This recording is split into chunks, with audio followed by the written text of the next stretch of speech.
na naamini ujenzi huu ukikamilika siku chache zijazo, basi mazingira ya Welezo yatapendeza, lakini na wazee wetu watapata nafasi nzuri ya kuishi pahala penye hali na hadhi inayostahiki kwa mujibu wa maelekezo na utaratibu ambao ametuelekeza Daktari Hussein Ali Mwinyi.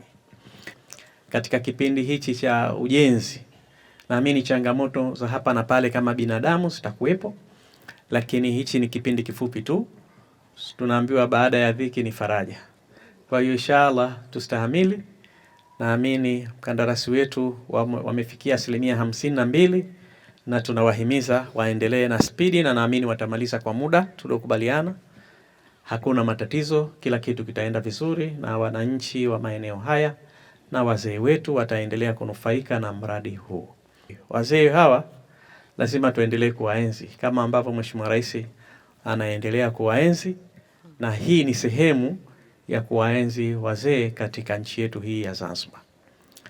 Ni jambo jema kwa sababu wazee ndio kila kitu, na sisi sote tunawategemea wazee, na sisi ni wazee watarajiwa Sasa hivi ni wazee, lakini tukifika kama huko na sisi tunahitaji kuangaliwa vizuri zaidi.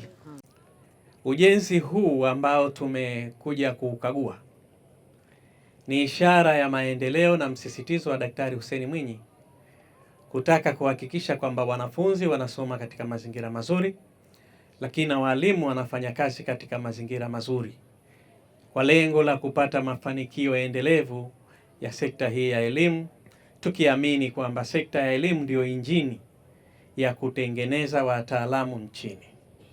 Nichukue nafasi hii kwa dhati kabisa kuwashukuru sana walimu katika ngazi zote kwa kazi nzuri ambayo wanaendelea kuifanya na kuleta heshima kubwa Zanzibar.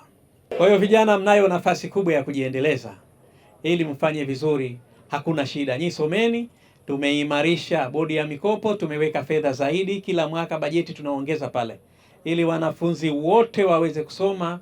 Ukimaliza form 6 umepata 1, umepata 2, wewe huna haja mzazi wako kutoa fedha. Serikali tutagharamia. Ujenzi huu unajumuisha vyumba vya kulala 28 pamoja na vyoo 32, kantini moja, sehemu ya kufulia, vyumba vya uguzi, ofisi na chumba cha mikutano na vya watu wenye mahitaji maalum. Ujenzi huu unafanywa na kampuni ya Salem Construction, ni kampuni zawa, pamoja na unasimamiwa na mhandisi mshauri ambaye ni Akiz Africa, na gharama za mradi mpaka sasa, gharama zote za mradi ni bilioni 5 na milioni 658, lakini mpaka sasa amelipwa bilioni 1.3 ambao sawa na 28% ya pesa zote.